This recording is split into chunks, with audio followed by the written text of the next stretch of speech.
Welcome to the classroom students. आज हम 6 class की मैथमेटिक्स के चैप्टर नंबर 9 यानी सब डोमेन नंबर 9 सिमेट्री के last exercise review exercise number 9 को स्टार्ट करेंगे। रिव्यू एक्सरसाइज में हमारे पास फर्स्ट क्वेश्चन है और इसमें हमें कहा जा रहा है कि each of the following question is followed by 4 suggested options in each case correct the select the correct option. यानी हमें कहा जा रहा है कि नीचे आपको हर क्वेश्चन के साथ 4 ऑप्शंस दिए गए हैं, इनमें से आपने सिर्फ उसी को चूज़ करना है, उसी ऑप्शन को सिलेक्ट करना है जो करेक्ट ऑप्शन हो। तो इसमें हमें फर्स्ट पार्ट दिया गया है, इसमें हमें कहा जा रहा है कि a surface is 3 dimensional solid shape. यानी कहा जा रहा है कि स्फीयर जो होता है वो 3 डायमेंशनल सॉलिड शेप होता है। इट हैज़, इसके क्या होते हैं, 6 सरफेसेस 12 एजेस या 8 वर्टिसेस होते हैं, या 0 सरफेस 0 एज 1 वर्टिस होता है, या 0 सरफेस 0 एज और 0 वर्टिस होते हैं, या कि 1 सरफेस 0 एज या 0 वर्टिस होते हैं। तो हमें पता है कि स्फीयर जो होता है कंप्लीट बॉल टाइप होता है, तो इसलिए इसका एक ही सरफेस होता है। क्योंकि गोल होता है तो गोल चीज़ का ना कोई कोना होता है और ना ही उसकी कोई वर्टिस यानी किनारी होती है। तो इसलिए यहाँ पर जो डी ऑप्शन हमारे पास है ये करेक्ट ऑप्शन है। सेकंड पार्ट में हमसे पूछा जा रहा है कि क्यूबॉइड हैज़, यानी जो क्यूबॉइड होता है उसके कितने फेस होते हैं, 4 फेस, 6 फेसेस, 12 फेसेस या 8 फेसेस। कितने फेसेस होते हैं, तो हमें पता है कि क्यूबॉइड के 8 फेसेस होते हैं, सॉरी 6 फेसेस होते हैं, 4 साइडों पे, एक ऊपर और एक नीचे। तो 6 फेसेस हो गए, तो बी ऑप्शन जो हमारे पास है ये करेक्ट ऑप्शन है। थर्ड पार्ट में हेमीस्फेयर के बारे में कहा जा रहा है कि हेमीस्फेयर के कितने एजेस होते हैं। तो हमें पता है कि हेमीस्फेयर कुछ इस टाइप का होता है, ये हो गया, और नीचे से यूं गोल होता है। तो हेमिस्फीयर के सिर्फ ये एक ऊपर गोल किनारी होती है, गोल एज होता है। तो यहाँ पर जो बी ऑप्शन हमारे पास है ये करेक्ट ऑप्शन है। पार्ट नंबर 4 में हमें कहा जा रहा है कि 2 लाइन्स, 2 लाइनें होंगी, that never intersect at any point, जो कि कभी भी आपस में टकराएंगी नहीं, इंटरसेक्ट नहीं करेंगी। तो उन लाइन्स को हम क्या कहते हैं, तो हमें पता है कि 2 लाइनें जो सीधी जा रही हो और एक दूसरे को इंटरसेक्ट ना कर रही हो, तो वो दोनों हमारे पास होती हैं पैरेलल लाइन्स। तो ये हमारे पास करेक्ट ऑप्शन है। पार्ट नंबर 5 में कहा जा रहा है कि perpendicular lines always intersect at each other eight, यानी परपेंडिकुलर लाइन जो होती हैं वो आपस में जब इंटरसेक्ट करती हैं तो कौन सी डिग्री बनाती हैं, यानी एंगल उनका कितना डिग्री का होता है। तो हमें पता है कि परपेंडिकुलर लाइन बिल्कुल 90 डिग्री पर एक दूसरे को क्रॉस करती हैं। तो कोई भी ऐसी लाइन जो 90 डिग्री पर एक दूसरे को क्रॉस कर दें तो परपेंडिकुलर होती हैं। तो यहाँ पर सी ऑप्शन जो हमारे पास है ये करेक्ट ऑप्शन है। छठे पार्ट में हमें कहा जा रहा है कि a point where 2 lines intersect each other is called, यानी कोई भी ऐसा पॉइंट, यानी ये 2 लाइनें जा रही थी और इन दोनों ने आपस में यहाँ पर इंटरसेक्ट किया इस पॉइंट पर। तो इस पॉइंट को हम क्या कहेंगे, तो हमें पता है कि कॉर्नर पॉइंट भी नहीं है, सेंटर पॉइंट भी नहीं है, पॉइंट ऑफ इंटरसेक्शन कहेंगे हम। तो ये जो ऑप्शन सी हमारे पास है ये करेक्ट ऑप्शन है। पॉइंट नंबर 7 में हमें कहा जा रहा है कि a line that passes through 2 or more parallel lines at distinct point is called dash, यानी कहा जा रहा है कि हमारे पास 2 पैरेलल लाइंस थी और इनको एक लाइन क्रॉस करती हुई यूं गुजर जाए, तो इस लाइन को, जो इन दोनों लाइनों को क्रॉस कर रही है, इसे हम क्या कहते हैं, तो हमें पता है कि इसे हम ट्रांसवर्सल लाइन कह सकते हैं। तो ये जो ऑप्शन हमारे पास है बी ये करेक्ट ऑप्शन है। पार्ट नंबर 8 में हमें कहा जा रहा है कि if the value of largest angle made by intersecting line is 120 degree, यानी कहा जा रहा है कि 2 लाइनें इंटरसेक्ट हुई और उनमें से जो बड़ा एंगल बना वो था 120 का, then the opposite angle will be, तो उसके अपोजिट एंगल क्या होगा, यानी 2 लाइनें कुछ इस तरह से जा रही थी और दोनों ने एक दूसरे को ऐसे क्रॉस किया, तो ये जो एंगल बन गया, ये बड़ा वाला एंगल, ये हमारे पास बन गया है 120 डिग्री का। अब हमें कहा जा रहा है कि इसके अपोजिट ये वाला जो एंगल है ये कितना होगा, तो हमने पढ़ा था कि ये दोनों वर्टिकली अपोजिट एंगल होते हैं जो कि बिल्कुल सेम होते हैं। तो अगर ये 120 का एंगल है तो ये दूसरे को भी 120 का होना चाहिए। तो ये हमारे पास करेक्ट ऑप्शन है। पार्ट नंबर 9 में हमें कहा जा रहा है कि line that divide an object into 2 identical pieces is called, यानी कोई भी ऐसी लाइन जो किसी भी ऑब्जेक्ट को 2 बिल्कुल एक जैसे हिस्सों में डिवाइड कर दे, तकसीम कर दे, तो उस लाइन को हम क्या कहते हैं, तो हमें पता है कि उसे हम मिरर लाइन कहते हैं। तो ये हमारे पास हो गया मिरर लाइन, और इसे हम लाइन ऑफ सिमेट्री भी कह सकते हैं। तो मिरर लाइन ये हमारे पास करेक्ट ऑप्शन था, हमने इसे सेलेक्ट कर दिया है। पार्ट नंबर 10 हमारे पास है, उसमें कहा जा रहा है कि number of times a shape look the same in 1 full turn is called, यानी कहा जा रहा है कि कितने नंबर ऑफ रोटेशन हम देंगे तो एक शेप जो है वो अपनी पहली हालत पर आएगी। तो इस नंबर ऑफ रोटेशंस को जो हम उसे देंगे तो इसे क्या कहा जाता है, तो हमें पता है कि इसे ऑर्डर ऑफ सिमेट्री कहा जाता है। यानी ऑर्डर ऑफ सिमेट्री का मतलब ये होता है कि किसी भी चीज़ को हम कितनी मरतबा टर्न करें ताकि वो अपनी पहली वाली पोजीशन पर सेम आ जाए। फर्स्ट टाइप हमारे पास है पैरेलल लाइंस। अब पैरेलल लाइंस कौन सी होती हैं? टू और more lines which extend in the same direction, यानी कहा जा रहा है कि दो लाइनें हों और दोनों एक डायरेक्शन में बढ़ रही हों, यानी ये एक लाइन जा रही है, ये एक लाइन जा रही है और इसी के साथ साथ ये दूसरी लाइन भी जा रही है। टू और मोर लाइन ज़्यादा भी हो सकती हैं लेकिन कम से कम दो होनी चाहिए। टू और मोर लाइंस विच एक्सटेंड, जो कि आगे बढ़ रही हो, इन द सेम डायरेक्शन, एक ही डायरेक्शन में, and remain the same distance apart, और इन दोनों के दरमियान जो डिस्टेंस है वो सेम हो रहा हो। यानी यह नहीं है कि शुरू से डिस्टेंस ज़्यादा हो, आगे जाते हुए डिस्टेंस कम हो रहा हो इन दोनों के दरमियान, ऐसा ना हो, बल्कि शुरू में जितना डिस्टेंस हो आगे जाते हुए भी वो डिस्टेंस सेम रहे, बरकरार रहे। तो हम ऐसी लाइन को क्या कहते हैं? Are called parallel lines. तो ऐसी दो लाइनें जो होंगी जिनके दरमियान सेम डिस्टेंस होगा और दोनों एक ही डायरेक्शन में जा रही होंगी तो इनको हम पैरेलल लाइंस कहते हैं। अब फॉर एग्जांपल ये हमारे पास एक लाइन है ए और ए बी, इसे हमने नाम दे दिया है ए बी का, और इस दूसरी को हमने नाम दे दिया है सी डी का। तो अब हम शो कैसे करेंगे, रिप्रेजेंट कैसे करेंगे कि ये दोनों पैरेलल लाइंस हैं? तो हम क्या करेंगे, हम इसे इन दोनों लाइनों से रिप्रेजेंट कर सकते हैं। फॉर एग्जांपल हम लिखेंगे ए बी, यानी हमने लाइन ए बी लिखा, ए बी हमने लिखा, ए बी का मतलब है कि ये लाइन है, इसके ऊपर हम एक छोटी सी लाइन भी डाल देते हैं, ये अब इस लाइन को रिप्रेजेंट कर रहा है। तो हमने लिखा लाइन ए बी, दरमियान में हम ये वाला सिंबल लगाएंगे, यानी इस तरह की दो लाइनें लगाएंगे, एंड देन हम लिखेंगे सी डी, यानी लाइन सी डी। तो अब हमने ये रिप्रेजेंट कर दिया है कि ये दोनों लाइनें जो हैं ये आपस में पैरेलल हैं, क्योंकि इनके दरमियान हमने ये वाला पैरेलल का जो सिंबल था वो हमने यूज़ कर दिया है। तो अब हमने लिख दिया है line A B parallel to line C D, तो इसका मतलब है कि ये दोनों लाइनें पैरेलल हैं। सेकंड पार्ट हमारे पास है इंटरसेक्टिंग लाइंस, यानी सेकंड जो टाइप है वो है इंटरसेक्टिंग, और इसे हम नॉन पैरेलल लाइंस भी कह सकते हैं। इसकी डेफिनेशन हमारे पास है कि टू लाइंस, दो लाइनें होंगी, that are intersecting each other at a single point, जो कि एक सिंगल पॉइंट पर आपस में टकरा जाएंगी, एक दूसरे को इंटरसेक्ट कर जाएंगी। कैसे? फॉर एग्जांपल हमारे पास ये एक लाइन है, ये हमने एक लाइन ड्रॉ कर दी और दूसरी लाइन हमने ड्रॉ कर दी इसके साथ ही कुछ इस तरीके से, कुछ इस डायरेक्शन पर। अब इन दोनों का डायरेक्शन तो सेम है लेकिन ये इस पॉइंट पर आकर एक दूसरे को क्रॉस कर रही है, इंटरसेक्ट कर रही है। तो ऐसी लाइनें, ऐसी दो लाइनें जो आपस में एक दूसरे को क्रॉस कर जाएं, इंटरसेक्ट कर जाएं, तो इसे हम इंटरसेक्टिंग लाइंस या फिर नॉन पैरेलल लाइंस भी कह सकते हैं। इसे भी आप नाम दे सकते हैं ए बी और सी डी का। तो इसका मतलब है कि ए बी और सी डी ने एक दूसरे को आपस में इंटरसेक्ट कर दिया है एक पॉइंट पर। तो ये होती हैं इंटरसेक्टिंग और नॉन पैरेलल लाइंस।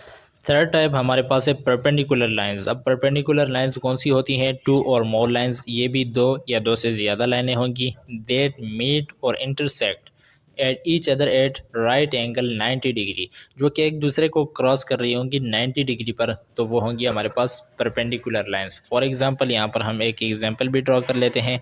ये हमारे पास दो लाइनें जा रही थी और दोनों ने एक दूसरे के, ये थी लाइन ए बी और ये थी लाइन सी डी, इन दोनों ने एक दूसरे को क्रॉस किया बिल्कुल 90 डिग्री पर। यहाँ पर आप देख सकते हैं कि हर साइड से 90 डिग्री बन रहा है। तो ऐसी लाइन को जो एक दूसरे को क्रॉस तो कर रही हो लेकिन साथ में 90 डिग्री भी बना रही हो, तो उनको हम क्या कह सकते हैं? ये हमारे पास क्या है? परपेंडिकुलर लाइंस हैं। ये मुख्तलिफ शेप में भी हो सकती हैं, फॉर एग्जांपल ऐसे क्रॉस में भी हो सकती हैं। बस ये होना चाहिए कि इनकी जो ये डिग्री बन रही है ये 90 डिग्री होनी चाहिए। तो ऐसी लाइंस को हम क्या कह सकते हैं? Perpendicular lines. तो ये दोनों हमारे पास परपेंडिकुलर लाइंस हैं। टाइप नंबर 4 हमारे पास है ट्रांसवर्सल लाइन। अब ट्रांसवर्सल लाइन कौन सी होती है? A line that passes through two और मोर लाइंस, एक लाइन जो एक या दो लाइन को क्रॉस करती हुई जा रही हो at two distinct points, two distinct points है, तो वो हमारे पास ट्रांसवर्सल लाइन होती है। फॉर एग्जांपल हमारे पास ये दो लाइनें थी और ये दोनों लाइनें पैरेलल जा रही थी, इसे हम नाम भी दे देते हैं ए बी का और सी डी का। अब एक दूसरी लाइन आई और इन्होंने, उस लाइन ने इस दोनों लाइनों को यूं क्रॉस करते हुए ऐसी लाइन गुजर गई। तो ये जो लाइन होगी इसे हम क्या कहेंगे? इसे नाम दे देते हैं हम पी और क्यू का। तो इस लाइन को जो इन दोनों पैरेलल लाइंस को क्रॉस करती हुई गुजर गई, तो ये वाली लाइन क्या कहलाएगी? ये हमारे पास होगी ट्रांसवर्सल लाइन। और ये जो एंगल बनाएगी, अभी ये मुख्तलिफ एंगल्स यहाँ पर बना रही है। आप देख सकते हैं कि एक एंगल ये बन रहा है, ये भी एक एंगल बन रहा है, इसी तरह ये एंगल बन रहा है, ये भी एंगल है, और इसी तरह यहाँ पर भी मुख्तलिफ किस्म के ये एंगल्स बन रहे हैं। तो इन सारे एंगल्स को हम कहेंगे ये ट्रांसवर्सल एंगल्स हैं। वर्टिकली अपोजिट एंगल की डेफिनेशन हमारे पास है कि when two lines intersect at a point, यानी कोई सी भी दो लाइनें जा रही थी और वो एक पॉइंट पर आपस में टकरा गई, then the opposite angles are form. तो वहाँ पर जो एंगल्स बनते हैं at that point of intersection, उस इंटरसेक्शन पॉइंट पर जो भी एंगल बनते हैं, these angles are called vertically opposite angle. तो उन्हीं एंगल को हम वर्टिकली अपोजिट एंगल कह सकते हैं।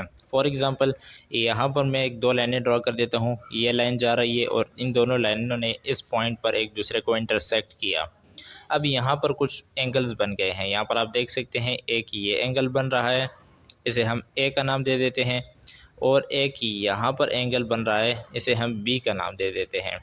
तो ए और बी जो है ये आपस में वर्टिकली अपोजिट एंगल कहलाएंगे, क्योंकि ये दोनों एक दूसरे के अपोजिट बन रहे हैं। इसी तरह एक एंगल यहाँ पर ऊपर बन रहा है, तो इसे हमने नाम दे दिया सी का, और एक एंगल इसी के अपोजिट नीचे बन रहा है, इसे हमने नाम दे दिया डी का।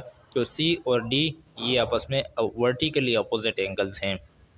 यहाँ पर हम लिख सकते हैं कि angle C and angle D, angle C और एंगल डी जो है ये वर्टिकली अपोजिट एंगल हैं, और इसी तरह angle A and angle B जो है, यानी एंगल ए और एंगल बी, ये दोनों आपस में वर्टिकली अपोजिट एंगल्स हैं। सिमेट्री की डेफिनेशन सबसे पहले हमारे पास है कि one shape is identical to the other shape, यानी कहा जा रहा है कि जब एक शेप दूसरे शेप की तरह हो जाए, व्हेन इट इज़ मूव्ड, कब हो जाए, जब उसे मूव किया जाए, यानी घुमाया जाए, रोटेटेड, उसे इस तरह से घुमाया जाए या फ्लिप्ड या उसे परता जाए, तो तब जब वो दूसरे शेप की तरफ आइडेंटिकल हो जाए, देन वी से दिस शेप इज सिमेट्रिकल। तो हम कह सकते हैं कि ये जो शेप है जिसे मूव करने, रोटेट करने और फ्लिप करने से ये दूसरे की तरह आइडेंटिकल हो चुका है, तो इस शेप को हम क्या कह सकते हैं कि ये एक सिमेट्रिकल शेप है। फॉर एग्जांपल मैं आपको समझाता हूँ कि यहाँ पर हमारे पास एक बॉल है, ये हमने ले लिया है, इसके दरमियान हमने लाइन ऑफ सिमेट्री ड्रा कर दी है।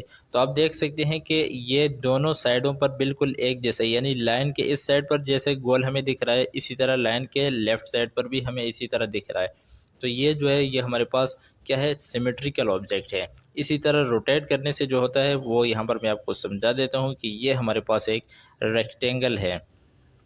इस रेक्टेंगल को हम दो दफ़ा, यहाँ ये इसका पॉइंट है, इसके एक्सिस पर हम इसे रोटेट करेंगे, यानी एक मरतबा हमने इसे रोटेट किया यूँ और दूसरी मरतबा हमने इसे रोटेट कर दिया यूँ। तो यूँ हम जब इसे रोटेट करेंगे तो ये अपने पहली वाली पोजीशन पर आ जाएगा। तो ऐसी ऑब्जेक्ट्स को जो रोटेट करने से, घुमाने से, मूव करने से या फ्लिप करने से पहली शेप पर ही आ जाएं, यानी अपने पहले फॉर्म पर आ जाएं, तो ऐसी शेप को हम कह सकते हैं कि ये सिमेट्रिकल ऑब्जेक्ट्स हैं, और इस फिनोमेना को हम कहेंगे कि ये सिमेट्री है। अब इसके दो टाइप्स होते हैं, दोनों टाइप्स यहाँ पर लिख लेते हैं।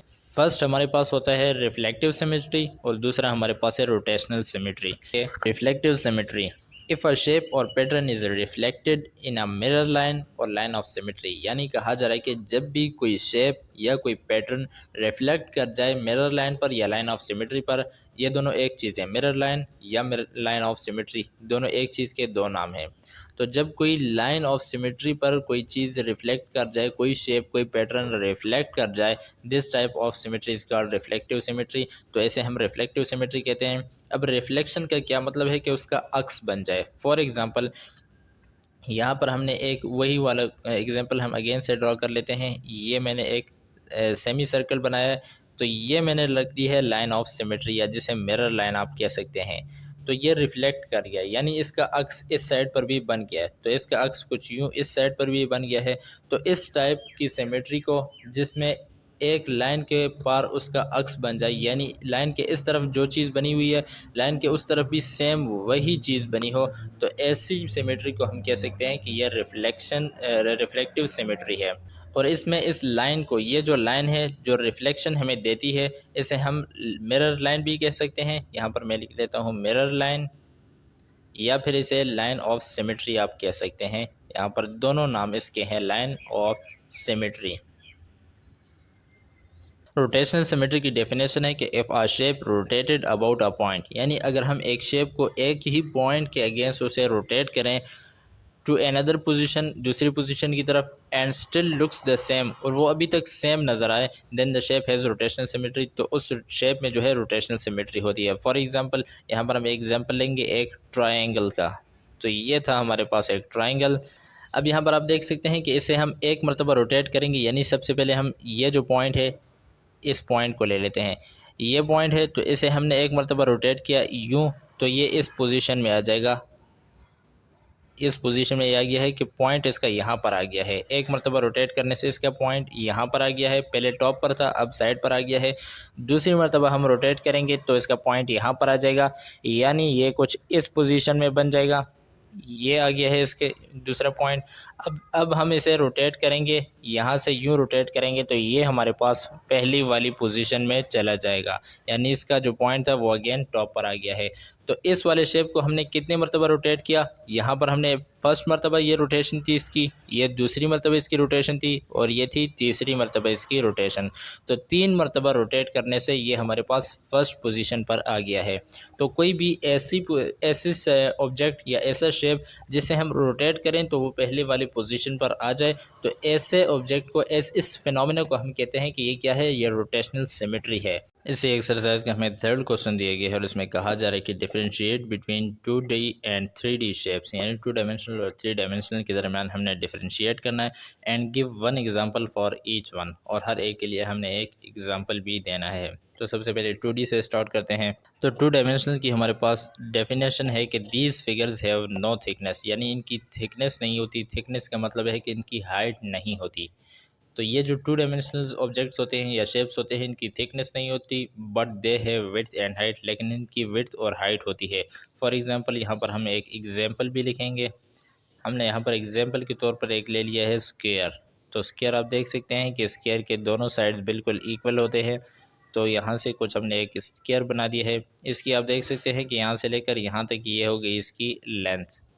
तो इसकी लेंथ आ गई, और यहाँ से लेकर यहाँ तक ये इसकी आ गई है विड्थ। इसकी थिकनेस यानी हाइट इसमें नहीं होती, इसमें जस्ट दो चीज़ें होती है, लेंथ एंड विड्थ। इसके मुकाबले में हम देखेंगे 3 डायमेंशनल को। 3 डायमेंशनल जो ऑब्जेक्ट्स हमारे पास या शेप्स हमारे पास होती हैं, उनकी डेफिनेशन है कि the solid figures are 3 dimensional figures, यानी आसान अल्फाज में जो भी सॉलिड चीज़ होगी, फॉर एग्जांपल ये पेन जो है, ये मार्कर एक सॉलिड चीज़ है, तो ये 3 डायमेंशनल फिगर है या ऑब्जेक्ट है। दीज फिगर्स है, इनके क्या होता है, हाइट, विड्थ एंड डेप्थ, इनकी 3 चीज़ें होती हैं। यहाँ पर just height, width and height था, यहाँ पर हाइट, विड्थ एंड डेप्थ 3 चीज़ें होंगी, इसलिए इसे 3 डायमेंशनल कहते हैं। फॉर एग्जांपल यहाँ पर हम एक एग्जांपल भी लेंगे साथ में इसका। तो यहाँ पर एग्जांपल के तौर पर हम ले लेते हैं एक क्यूब को। तो क्यूब बिल्कुल स्क्वायर के शेप का होता है, लेकिन जस्ट 3D होता है, यानी इसमें लेंथ भी होती है, ये आ गई है इसकी लेंथ, और यहाँ से लेकर ये पीछे इसकी विड्थ होती है, यहाँ से ये आ गया। तो ये वाला ऑप्शन जो होता है, ये वाला पोर्शन, यानी यहाँ से लेकर बैक साइड तक ये इसकी आ गई है विड्थ, एंड यहाँ टॉप से लेकर नीचे बॉटम तक, यानी यहाँ तक ये आ गई है इसकी हाइट। तो इसकी 3 चीज़ें हो गई हैं, लेंथ, विड्थ एंड हाइट, तो इसलिए इसे कहा जाता है 3D। तो ये इन दोनों में फ़र्क था जो आपने डिफरेंशिएट कर दिया है। इसी एक्सरसाइज का नेक्स्ट क्वेश्चन हमारे पास है क्वेश्चन नंबर 4, और इसमें कहा जा रहा है कि find the value of x in the following figures, यानी नीचे हमें कुछ फिगर्स दिए गए हैं और उनमें से जो एंगल्स है उनमें x की वैल्यू हमने फाइंड करनी है। तो इसमें हमें फर्स्ट पार्ट दिया गया है। फर्स्ट पार्ट में आप देख सकते हैं कि हमें एक डायग्राम दिया गया है। इसमें एक एंगल हमें ये ऊपर दिया गया है जो कि हमारे पास है 2x+1, दूसरा हमें दिया गया है 111 डिग्री का। इसमें हमने इस x की वैल्यू को फाइंड करना है। तो सबसे पहले तो अगर आप ये देखें कि अगर इस वाले एंगल को हम यहाँ नीचे इस जगह पर शिफ्ट कर दें इस वाले एंगल के साथ, तो ये दोनों एक दूसरे के कॉरस्पॉन्डिंग एंगल्स हैं, और कॉरस्पॉन्डिंग एंगल्स जो होते हैं वो बिल्कुल सेम होते हैं, इक्वल होते हैं। तो अगर हम इसे यहाँ पर 1 मिनट के लिए कंसीडर कर दें तो हमारे लिए इजी रहेगा सॉल्व करने में, और आपको समझने में इजी रहेगा। बाकी इस पर फ़र्क कोई नहीं पड़ता। तो अगर इसे आप यहाँ पर कंसीडर कर दें तो आप देख सकते हैं कि ये दोनों एक ही लाइन पर आ जाएंगी, यानी लाइन CD पर ये दोनों एंगल आ गई हैं, और एक लाइन पर जो 2 एंगल्स होती हैं वो सप्लीमेंट्री होती हैं, यानी 180 डिग्री के इक्वल होती हैं। तो अब हम इसे सोल्व करते हैं। यहाँ पर इतना आपने अपने जहन में रख लेना है। तो यहाँ पर सोल्व करने के लिए हमने सॉल्यूशन लिखा। सॉल्यूशन लिखने के बाद हमने एक एंगल हमें दिया गया है, इसे हम नाम दे देते हैं किस चीज़ का, एक्स का हमने नाम दे दिया, और इसे हम या ए का नाम दे देते हैं। एक्स पहले से ही लिखा हुआ है तो हम ए और बी का नाम दे देते हैं। तो एंगल ए हमारे पास कितना है 111 डिग्री। इसी तरह एंगल बी भी हमारे पास है जो कि है 2x+1। तो अब हमने इसे यहाँ पर शिफ्ट कर दिया है, तो इसका मतलब एक लाइन पर आ गए हैं, दोनों सप्लीमेंट्री हैं। तो यहाँ पर हम यही चीज़ लिख देंगे एज वी नो, जैसा कि हम जानते हैं कि angle A and angle B यानी ये दोनों एंगल जो हैं ये दोनों सप्लीमेंट्री हैं। सो हमने क्या करना है, सप्लीमेंट्री का मतलब होता है कि अगर हम एंगल ए को और एंगल बी को आपस में प्लस कर दें तो ये दोनों इक्वल आने चाहिए 180 डिग्री के, यानी एक ही लाइन पर हैं। तो अगर हम इन दोनों को आपस में प्लस कर दें तो इनका इक्वल आना चाहिए 180 डिग्री। अब हमें एंगल ए दे दिया गया है, यानी एंगल ए की वैल्यू हमारे पास पहले से मौजूद है जो कि है 111 डिग्री, प्लस एंगल बी की वैल्यू हमने फाइंड करनी है is equal to angle B की भी सॉरी वैल्यू ये हमें दे दी गई है। इसे ही हम यहाँ पर पुट कर देंगे 2x+1 को इज़ इक्वल टू 180 डिग्री को हमने सेम एज इट इज़ लिख दिया। अब यहाँ पर 2x+1 को फ़िलहाल हम यहीं पर रहने देंगे, 180 को भी यहीं पर रहने दिया। 111 जो है इसके साथ प्लस हो रहा था तो इज इक्वल टू की दूसरे साइड जाकर ये इससे माइनस हो जाएगा। तो 180 में से 111 को हम माइनस करेंगे तो हमारे पास आंसर आएगा 69 डिग्री। एंड यहाँ पर 2x+1 को हम सेम एज इट इज़ लिख देंगे। अब यहाँ पर यहाँ 1 जो है इसके साथ प्लस हो रहा है तो इसे भी इज इक्वल टू के दूसरे साइड यहीं पर ले जाकर माइनस कर देते हैं। तो 69 में से 1 को माइनस करेंगे तो हमारे पास आंसर आ जाएगा 68। अब यहाँ पर हमारे पास 68 डिग्री आ चुका है। हमने फाइंड करनी है x की वैल्यू, तो x की वैल्यू फाइंड करने के लिए हम x को यहीं पर रहने देंगे, 68 डिग्री को भी यहीं पर रहने दिया। 2 जो है x के साथ मल्टीप्लाई हो रहा था तो इज इक्वल टू के साइड पर जाकर ये इसके नीचे डिवाइड हो जाएगा। 68 को 2 पर डिवाइड करना है, डिवाइड करेंगे 2 1 ज़ा 2 2 3 ज़ा 6 हो गया। तो x की वैल्यू हमारे पास आ जाएगी 3 एंड 2 4 ज़ा 8 तो 4 आ गया। तो x की वैल्यू हमने फाइंड कर ली है जो कि हमारे पास है 34 डिग्री। तो ये हमने x की वैल्यू फाइंड कर दी है। इसे आप इसमें पुट करके इस एंगल की वैल्यू भी फाइंड कर सकते हैं, यानी इसे हम 2x+1 में पुट कर देंगे। यहाँ पर हम इसे प्लस कर पुट कर देते हैं। हमें दिया गया है 2x+1 इज इक्वल टू 2 को हमने सेम एज इट इज़ लिखा, x की जगह पर हम 34 पुट कर देंगे, प्लस 1 को हम सेम एज इट इज़ लिखेंगे। अब 2 को 34 के साथ मल्टीप्लाई करेंगे तो 3 2 ज़ा 6 हो गया एंड 4 2 ज़ा 8 हो गया, प्लस 1 को हमने सेम एज इट इज़ लिखा। 68 में 1 को प्लस करेंगे तो हमारे पास आंसर आएगा 69। तो हमारे पास ये वाला एंगल जो है यानी 2x+1 वाला एंगल ये भी फाइंड हो चुका है। ये एग्जैक्टली कितना है, ये हमारे पास है 69 डिग्री। तो इसके साथ हमने ये भी मेंशन कर दिया है कि ये 69 डिग्री है और ये 111 डिग्री है। सेकंड पार्ट दिया गया है और सेकंड पार्ट में हमारे पास ये एक डायग्राम है। इस डायग्राम में आप देख सकते हैं कि ये जो बड़ा एंगल है यानी एंगल x, इसकी वैल्यू हमने फाइंड करनी है। तो फाइंड करने के लिए हम यहाँ पर सबसे पहले लिख लेते हैं सॉल्यूशन। सॉल्यूशन लिखने के बाद आप देख सकते हैं कि ये हमें दो एंगल्स दिए गए हैं, इन दोनों एंगल्स को हम नाम दे देते हैं। फॉर एग्ज़ाम्पल हमें इसका नाम दिया गया है x, तो इसका नाम हम लिख देंगे y और इसका नाम हमने रख दिया है z यानी z। तो अब हमने सबसे पहले एक छोटा सा काम कर देना है। काम हमने ये करना है कि यहाँ से एक डॉटेड लाइन हमने लगा देनी है यहाँ तक। ये हमने क्यों लगाई है, इसका मकसद ये है कि ये अब ट्रायंगल बन गया है और किसी भी ट्रायंगल के जो एक्सटीरियर एंगल्स होते हैं यानी ट्रायंगल के बाहर वाले एंगल्स जो होते हैं वो इस अंदर वाले एंगल के इक्वल होते हैं, यानी इस एंगल के इक्वल होते हैं। तो अब हमने क्या करना है, इस एंगल को हम नाम दे देते हैं एंगल ए का। तो अगर हम एंगल y और एंगल z को प्लस कर दें तो हमारे पास एंगल ए की वैल्यू आ जाएगी। तो हम यही काम कर लेते हैं। सबसे पहले हमें एंगल y दिया गया है, y की वैल्यू हमारे पास है 54 डिग्री एंड इसी तरह एंगल z हमारे पास है जो कि हमारे पास है 59 डिग्री। ये तो हम जस्ट डेटा इसमें से लिख रहे हैं कि ये डेटा हमें दिया गया है। अब हमने फाइंड करना है एंगल x, ये हमने फाइंड करना है। तो इसके लिए हम क्या करेंगे, सबसे पहले एंगल ए को फाइंड करेंगे, क्योंकि एंगल ए हमें फाइंड हो जाए तो एंगल एक्स समझो कि फाइंड हो गया है। तो इसलिए एंगल ए फाइंड करने के लिए हम क्या करेंगे, हम एंगल ए फाइंड करने के लिए कुछ ये करेंगे कि angle A is equal to angle Y plus angle Z, ये एक इक्वेशन बना देंगे। यानी ये जो अंदर एंगल A है, इसे अगर हम निकालना चाहें तो हम एक्सटीरियर दोनों एंगल्स को आपस में प्लस कर देंगे। तो हमने इस एक्सटीरियर एंगल यानी एंगल Y और यहाँ पर एक्सटीरियर एंगल यानी एंगल Z को आपस में प्लस कर दिया है, Y प्लस Z हमने कर दिया है। अब यहाँ पर एंगल A हमने फाइंड करना है, तो इसे सेम एज इट इज़ लिखा।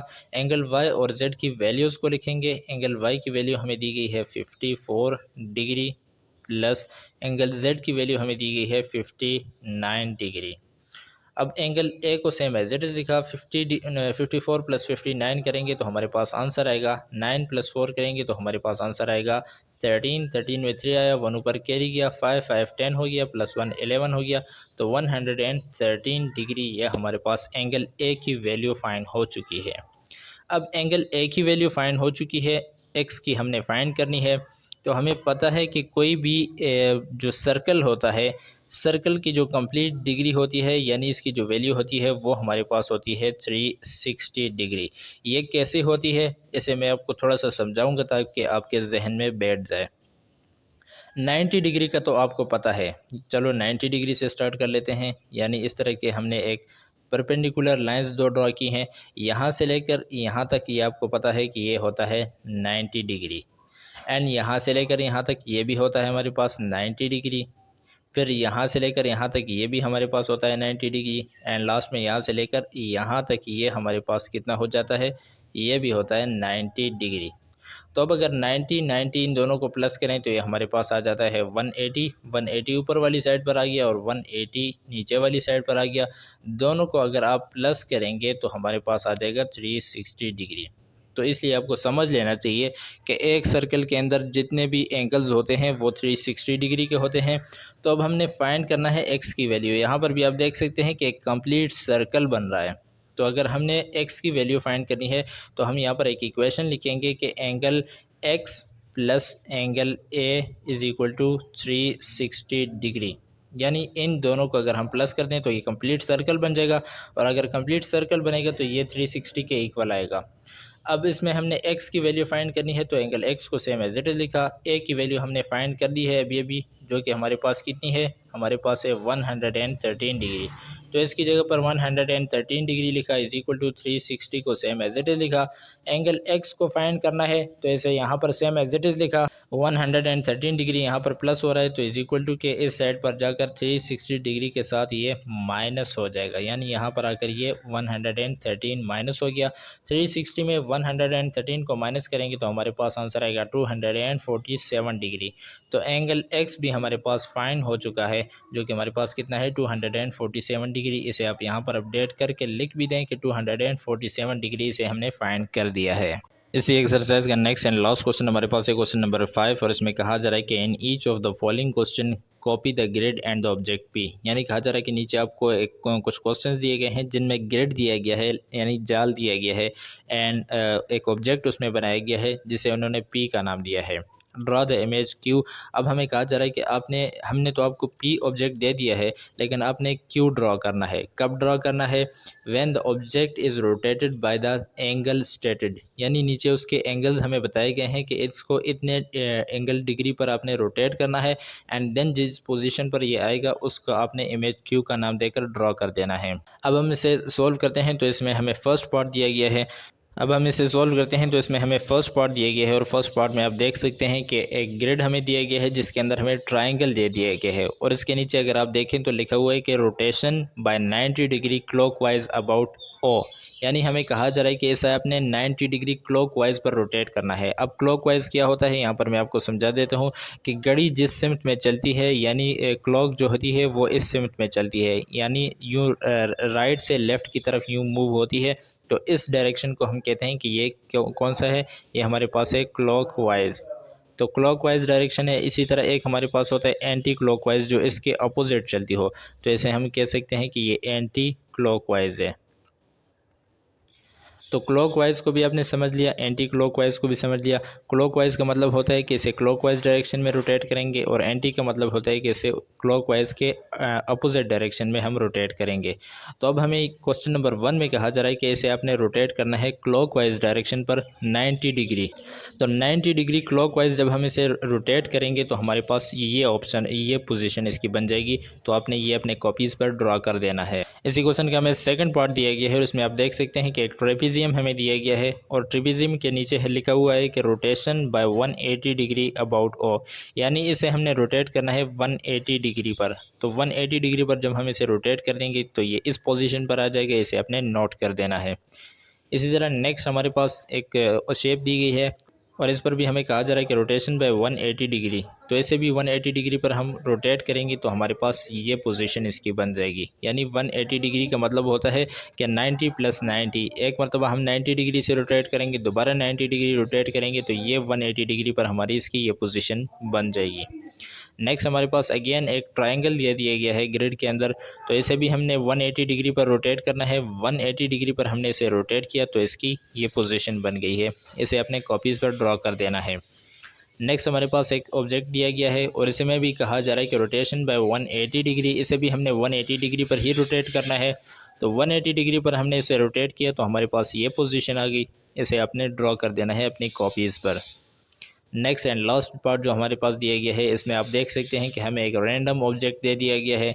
इसके नीचे लिखा हुआ है rotated by 90 degree anti clockwise about O. तो इसे हमने एंटी क्लॉकवाइज डायरेक्शन में 90 डिग्री पर रोटेट करना है। तो इसे हमने 90 डिग्री पर रोटेट किया, और एंटी क्लॉकवाइज यानी इस डायरेक्शन में हम इसे 90 डिग्री पर रोटेट करेंगे। तो इस डायरेक्शन में हम इसे रोटेट किया तो हमारे पास ये पोजीशन आ गई। इसे अपने याद भी कर लेना है और अपने कॉपीज़ पर ड्रॉ भी कर देना है।